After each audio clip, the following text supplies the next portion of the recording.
ఒక నవ యువకుడు పేదవాడు, చాలా ఆకలితో ఉండేవాడు. అనేక కష్టాల్ని అనుభవిస్తూ ఉన్నాడు.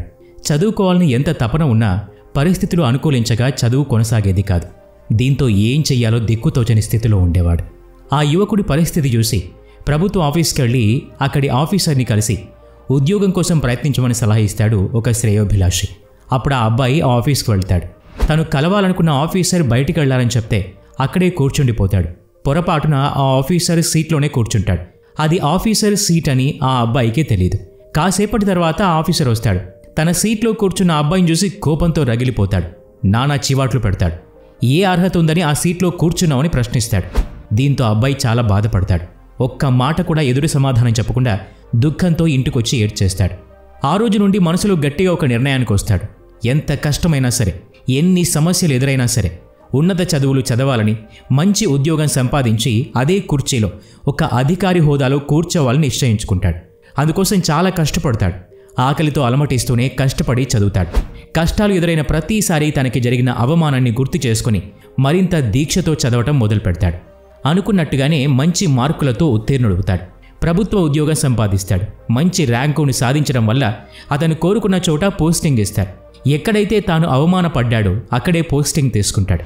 పోస్టింగ్ తీసుకునే రోజు ఆ ఆఫీస్కి వెళ్ళి ఏ సీట్లో తాను కూర్చోవాలని కోరుకున్నాడు అక్కడే కూర్చుంటాడు. తన మీద కోపడ్డ ఆఫీసర్ పెద్దవాడై రిటైర్ అవుతూ ఉన్నాడు. ఆ అబ్బాయిని చూసి ఆశ్చర్యపడతాడు, ఆనందపడతాడు. మిమ్మల్ని ఇలా చూడటం సంతోషంగా ఉంది. ఆ రోజు మిమ్మల్ని అవమానించినందుకు క్షమించండి. నేను అన్ని మాటలు తిట్టినా ఒక్క మాట కూడా ఎదురు మాట్లాడకుండా వెళ్ళిపోయారు. ఎందుకని అడుగుతాడు. అప్పుడు ఆ అబ్బాయి, మీ కోపాన్ని నేను జీవితాన్ని మార్చుకోవడం కోసం ఉపయోగించుకున్నాను. అందుకే ఈరోజు మీ ముందు నిలబడ్డాను అని సమాధానం చెప్తాడు. మనందరికీ ఆయా సందర్భాల్లో కోపాలు వస్తాయి. కానీ ఆ కోపాన్ని మంచి పని కోసం మళ్లించుకోండి. మీ పని జరగకపోతే కోపం వస్తుంది. ఆ కోపాన్ని మరింత పట్టుదలగా మార్చుకోండి. ఎవ్వరు అడ్డొచ్చినా నన్ను, నా అభివృద్ధిని ఎవ్వరూ అడ్డుకోలేరని నిర్ణయించుకోండి. కోపం రావడం సరికాదని ఎన్నోసార్లు చెప్పుకున్నా ఆవేశంలో కోపాన్ని అదుపులో ఉంచుకోలేం. చిన్నప్పుడు పుస్తకాల్లో తన కోపమే తన శత్రువని చదివి ఉన్నాం. కానీ కోపాన్ని ఎలా నియంత్రించడం అన్నది ప్రశ్న. దానికోసం మనం ఏం చేయాలి? చాలాసార్లు మన పిచ్చి కోపానికి పెద్ద పెద్ద కారణాలేవి ఉండవు. అయినా కోపంతో మన శక్తినంతా వృధా చేసుకుంటాం. మన శక్తిని వృధా చేసే హక్కు ఎవరికీ లేదు. కోపం ఆరోగ్యానికి ఏమాత్రం మంచిది కాదు. ఇది చాలా అనర్థాలకి కారణమవుతుంది. కోపం కారణంగా ఒత్తిడి హార్మోన్లు ఎక్కువగా విడుదలవుతాయి. వీటి వల్ల విపరీతమైన టెన్షన్ పెరుగుతుంది. ఈ పరిస్థితిలో బీపీ కూడా పెరుగుతుంది. ఇది బ్రెయిన్ స్ట్రోక్, బ్రెయిన్ హ్యామరేజ్కి దారితీస్తుంది.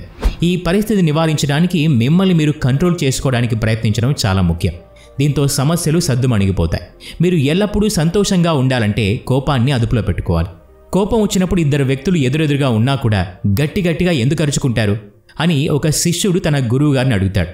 అప్పుడు గురువుగారు ప్రేమతో తన శిష్యుడికి చెప్పే మాట ఏంటంటే, కోపంతో ఉన్నప్పుడు మనిషి మానసికంగా తోటి మనిషికి చాలా దూరం అవుతాడు.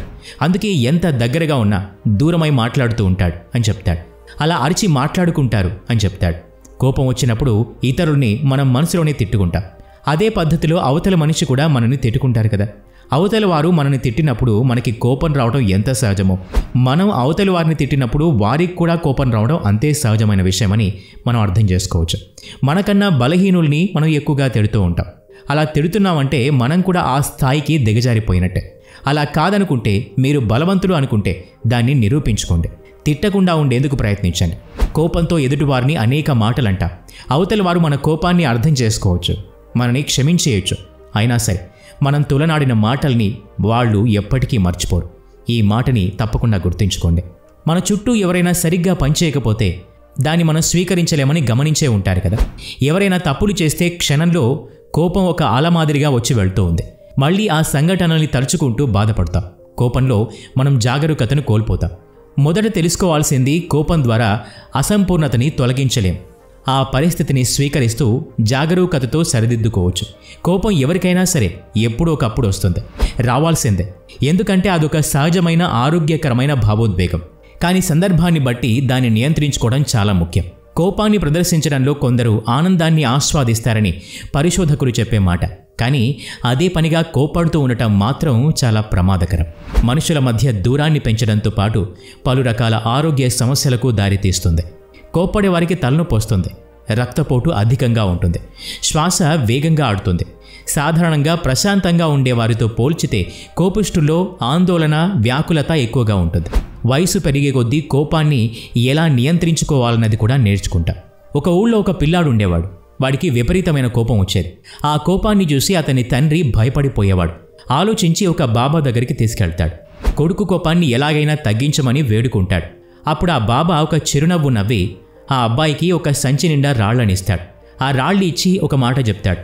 నీ కోపం వచ్చినప్పుడు 500 మీటర్ల దూరంలో ఉన్న ఒక చెట్టు త్వరలో ఒక్కో రాయి వేసిరమ్మని చెప్తాడు. ఆ అబ్బాయి సరే అంటాడు.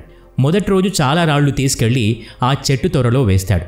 కానీ తర్వాత నెమ్మదిగా అక్కడ వేసే రాళ్ల సంఖ్య తగ్గిపోతుంది. నెల రోజుల తర్వాత బాబా దగ్గరికి వెళ్ళి తనకి కోపం తగ్గిపోయిందని చెప్తాడు. అప్పుడు బాబా, నీకు కోపం తగ్గిపోలేదు, దాన్ని నువ్వు కంట్రోల్లో పెట్టుకున్నావని చెప్తాడు. కాదంటాడు ఆ అబ్బాయి. అయినా సరే ఇక నుండి కోపాన్ని కంట్రోల్ పెట్టుకున్నట్టుగా అనిపిస్తే ఆ చెట్టు దగ్గరికి వెళ్ళి ఒక రాయిని తిరిగి అక్కడి నుండి తీసుకురమ్మని చెప్తాడు. నిజంగానే అతనికి కోపాన్ని నియంత్రించుకుంటున్నానని అర్థమవుతుంది. ఇప్పుడు మరోసారి బాబా దగ్గరికి వెళ్తారు. బాబా అడుగుతాడు, నేనిచ్చిన రాళ్ళు మొత్తం తిరిగి తీసుకురాలేదెందుకు అని ప్రశ్నిస్తాడు. అప్పుడు ఆ అబ్బాయి, నేనెంత ప్రయత్నించినా మిగతా వాటిని తీసుకురాలేకపోయానని చెప్తాడు. ఆ సమాధానం విన్న బాబా ఏం చెప్తాడంటే, తిరిగి తీసుకురాలేని రాళ్ళు ఎదుటివారి మనసును గాయపరిచిన మాటలు. వాళ్ళు నిన్ను క్షమించిన ఆ మాటల్ని మర్చిపోరు. కోపాన్ని ప్రదర్శించాలంటే ఎదుటివారిని తిట్టాలని రూలేం లేదు కదా. కొద్దిమంది కోపంతో తినకుండా ఉండటం, అలిగి పడుకోవటం లాంటి పనులు కూడా తప్పే కదా. ఈ పనుల వల్ల కూడా ఇతరులు ఇబ్బంది పడటం, బాధపడడం సహజమే కదా. కోపంతో అలిగి పక్కకి తప్పుకున్న నష్టం జరిగేది మనకి. అందుకే పెద్దవాళ్ళంటారు, తన కోపమే తన శత్రువు అని. పెద్దలు చెప్పిన ఈ మాట సద్దిమూట. కోపం బయటికి ప్రదర్శించినా మనసులోనే దాచుకున్న ఉపయోగం ఏమీ లేదు. అందుకే కోపాన్ని తగ్గించుకునేందుకు ప్రయత్నించండి. ఇతరుల కన్నా మనం చాలా గొప్పవాళ్ళమనే భావనతోనే కోపం వస్తుంది. ఇదొక చెడు అలవాటనే చెప్పాలి. ఎందుకంటే మనం పర్ఫెక్ట్గా ఉన్నంత మాత్రాన ఎదుటి వాళ్ళు కూడా సమాన స్థాయిలో పర్ఫెక్ట్గా ఉండాలని ఎలా ఆశిస్తాం? వాళ్ళు కూడా మీలాగే అన్నీ పర్ఫెక్ట్గా చేస్తే వాళ్ళకి మీకు తేడా ఉంటుంది. ఎదుటి వాళ్ళు తప్పు చేసినప్పుడు వారి మీద కోప్పడకుండా వారు చేసిన తప్పును క్షమించేస్తే అవతలి వారు మిమ్మల్ని మరింత గౌరవిస్తారు. అవతలి వారు పదే తప్పులు చేస్తుంటే అప్పుడేం చేయాలి అంటారా? అప్పుడు కోపడినట్టు నటించండి అంతే. పిల్లలు తప్పులు చేసినప్పుడు మనం కోపడినట్టు నటిస్తామంతే. అలాగే చేయండి. అలా చేస్తే మీరేం తక్కువైపోరు. ఒకవేళ తక్కువైనా దానివల్ల నష్టం కూడా ఏమీ లేదు. జీవితంలో గుర్తుంచుకోవడం ఎంత ముఖ్యమో మర్చిపోవడం కూడా అంతే ముఖ్యం. ఒక్కోసారి సీరియస్గా కోపం వచ్చినప్పుడు రెస్పాండ్ అవ్వండి, కానీ రియాక్ట్ అవ్వకండి. ఎదుటివారిని కొట్టాలి, చంపాలి అన్నంత కోపం వస్తే ఆ పని మాత్రం చేయకండి. ఆ కోపాన్ని మోటివేషన్గా మార్చుకోండి. మీ కోపం మోటివేషన్గా మారితే అద్భుతమైన ఫలితాలు వస్తాయి. సంతోషం, దుఃఖంలాగే కోపం కూడా చాలా సహజంగా కలిగే భావోద్వేగం. ఆ భావోద్వేగాన్ని సరైన రీతిలో మరల్చుకోండి. కోపం వచ్చే సందర్భం ఎదురైతే ఏదో ఒక మంచి పనిలోకి దూరిపోండి. మిమ్మల్ని మీరు ఉన్నతంగా నిలబెట్టుకునేందుకు ప్రయత్నించండి. ఈ వీడియో నచ్చితే లైక్ చేయండి, షేర్ చేయండి. ఇలాంటి మరిన్ని వీడియోస్ కోసం ఈ ఛానల్కి సబ్స్క్రైబ్ చేసుకొని బెల్ ఐకాన్ మీద క్లిక్ చేయండి. నెక్స్ట్ వీడియోలో మళ్ళీ కలుద్దాం. Thanks for watching.